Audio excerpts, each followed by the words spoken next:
Hello বন্ধুরা, এমএলকে চ্যানেলে স্বাগতম। আজকে আমি রান্না করব লাউ শাকের ডাল। এই যে লাউ শাক কেটে ধুয়ে নিয়েছি, কাঁচা লঙ্কা চিড়ে দিয়েছি, আর এই যে ডাল সিদ্ধ করে নিয়েছি। ডাল সিদ্ধ হয়ে জল দিয়ে একটু ঘুটে দিয়েছি। এবার দিয়ে দেবো পরিমাণ মতো হলুদ আর লবণ। ডালে দিয়ে দিলাম হলুদ। এবার দিয়ে দেবো লাউ শাক, দিয়ে দেবো আর দিয়ে দেবো একটু লবণ। এবার কেটে রাখা ধুয়ে রাখা লাউ শাকটা দিয়ে দিচ্ছি।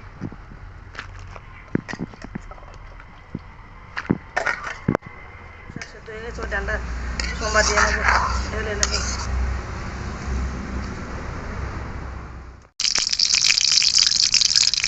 ডাল সোমবার জন্য কড়াইতে তেল দিয়ে দিয়েছি, শুকনো লঙ্কা ফোড়নে দিয়ে দিয়েছি।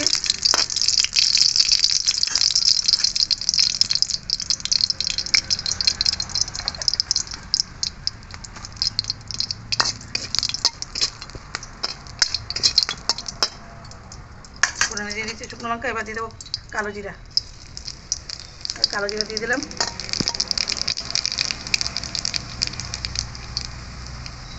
জিরাটা ফুটে গেছে, একটু চামচ দিয়ে ডলে দেবো, সেন্টটা ভালো বের হবে সেজন্য। এবার দিয়ে দেবো কেটে রাখা রসুন, থেতলে রাখা রসুন দিয়ে দেবো।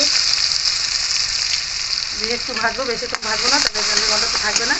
এবার দিয়ে দেবো ডাল।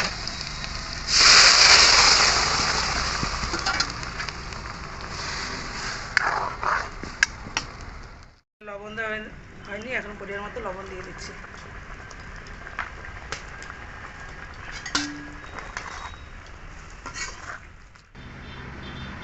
যে বন্ধুরা, আমার লাউ শাকের ডাল এইভাবে এই যে রান্না করেছি, রান্না হয়ে গেছে।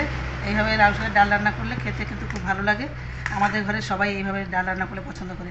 আপনারাও ঘরে এভাবে রান্না করে খেয়ে দেখবেন, খেতে খুব ভালো লাগে। যদি আমার এই ভিডিওটা আপনাদের ভালো লাগে থাকে, লাইক কমেন্ট শেয়ার করে আমার পাশে থাকবেন।